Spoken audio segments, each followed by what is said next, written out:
Hey, how you doing? This is Adam Post, publisher of more than 1,000 comic books, and I've been covering Disney and Marvel pretty closely these last several months. And I'll tell you something, this guy, Bob Iger, I don't really like him. There's a lot of damage he's done to all the classic franchises that they've bought. And it's getting clearer and clearer that he just doesn't respect any of the past or any of the history. He's only thinking about what can he do to benefit himself and benefit his ego. And I don't even think it's benefiting the company. I mean, it can't be that if you destroy the Marvel franchises and if you destroy Lucasfilm and Star Wars and Indiana Jones, that somehow is good for the investors of Disney. It can't possibly be. Now, he recently decided, hey, let's get rid of Ike Perlmutter because Ike Perlmutter, challenged his management of the company. He didn't agree with Bob Iger's decisions. He was trying to get one person, not the whole board changed. Ike Perlmutter was trying to get one person added to the Disney board. That was Nelson Peltz. He is an activist investor. He's very experienced with turning around multi-billion-dollar companies in multiple industries. But Ike Perlmutter, it was one member of the board, not replace the entire board. So basically it's one person out of another 10, 11 so people. It's only one person. It wasn't taking over the board. In addition to that, Ike Perlmutter did actually sell Marvel to Disney, which is one of Disney's biggest claims of successes in its last 10 years or so. And in addition to that, Ike Perlmutter has approximately $2 billion of his net worth tied up in Disney. For him to want to have someone else on the board, it's a very reasonable thing to want to do. But Iger couldn't have anybody going against whatever it is Iger's agenda actually is. And you can tell me what you think it is in the comments below. I have ideas, but frankly, nobody really knows. It doesn't seem like he's trying to honor Walt Disney. It seems like he's just trying to make this his vision. And I have no idea what that dark vision is. But it's not a light vision. It's not the Disney that a lot of us grew up with years ago. One thing Disney would never have done in the past is damage their characters in any way. Ever give you the impression that these characters weren't classic. They would not be updating them and changing them to meet some sort of ideological agenda. That's what makes the characters iconic in the first place. But Bloomberg, at least, was one of the few media outlets that called it out correctly. They said that Disney fired Marvel chief Ike Perlmutter after fighting to get his associate Nelson Peltz on the board. A lot of the other media sources were just saying, oh, well, Ike Perlmutter is being laid off. For example, New York Times here says Disney lays off Ike Perlmutter, chairman of Marvel Entertainment. The Verge, Disney just laid off the guy it bought Marvel from, but that's probably a good thing. So they're just saying, oh, layoffs. It's not layoffs. It's an execution of Ike Perlmutter, who brought Marvel to Disney in the first place. What the heck is going on with Disney? And what the heck is going on with Marvel? Well, as part of laying off Ike Perlmutter, they didn't just lay off / fire Ike Perlmutter. They closed down Marvel Entertainment. Marvel Entertainment is the company that Disney actually bought when they bought Marvel for $4 billion. They didn't just buy the separate studio. Marvel Entertainment was the public company that they purchased, which included their film division, but also included all of their publishing and licensing operations. So as part of this layoff and elimination of Ike Perlmutter, they're also laying off other executives that were tied to Marvel Entertainment. They're keeping Dan Buckley to help run it, but now all of Marvel, whatever's left over, is moving under Marvel Studios under Kevin Feige. But it's likely they will reconsider whether or not they want to fool around with publishing comic books. I wouldn't be surprised to see them license out all the comic books at this point. I was saying in the past, I can't see why they would do that for so many reasons, but with their new focus on, oh, we want to do new characters, we don't want to do sequels, because they can't do sequels anymore because they ruin their sequels. They don't actually do legitimate sequels that focus on the characters that you want to see. But all of the new focus that Iger says he wants to put on, quote, new characters, why even publish the comics anymore? Let's get into this first article. Before we do, please be sure you're subscribed to the channel.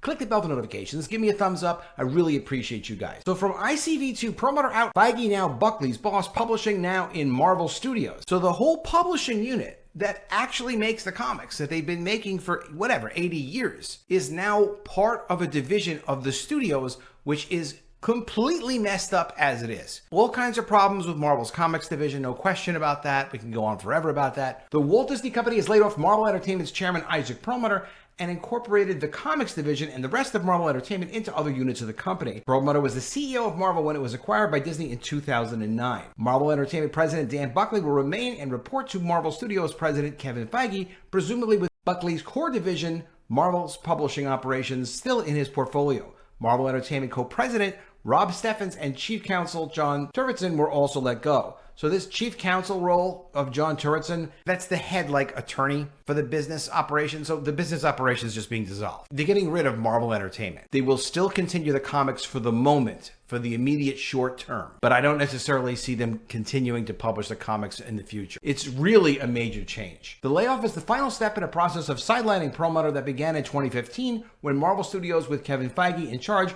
was removed from Perlmutter's purview and was put under Walt Disney Studios. In 2017, Dan Buckley, who had been Marvel publisher since 2003, was promoted to president of Marvel Entertainment, reporting to Perlmutter, with authority over publishing, games, television, digital, global brand management, and the franchise groups, which include licensing and merchandise. In early 2019, Feige took control over Marvel TV shows on Disney+, and later in the year took over creative control of the entire Marvel Entertainment division, with Buckley reporting to Feige on creative matters and to Perlmutter on operational ones. Marvel Television was shut down shortly thereafter, with Marvel Studios taking over Marvel Television operations. It's unclear where all the parts of Marvel Entertainment will end up, with the possibility that some positions will end up in divisions other than Marvel Studios. The move comes as Disney begins a major streamlining operation that includes eliminating 7,000 jobs, which actually is letting go of 4,000 people and 3,000 new positions that are not going to be hired for. But they are laying off executives. These are not just marginal people who are assistants of assistants. These are key people they're letting go in all of their divisions. Now, when Marvel was first sold to Disney, this is the announcement. Notice this is from 2009. This is now current from 2023.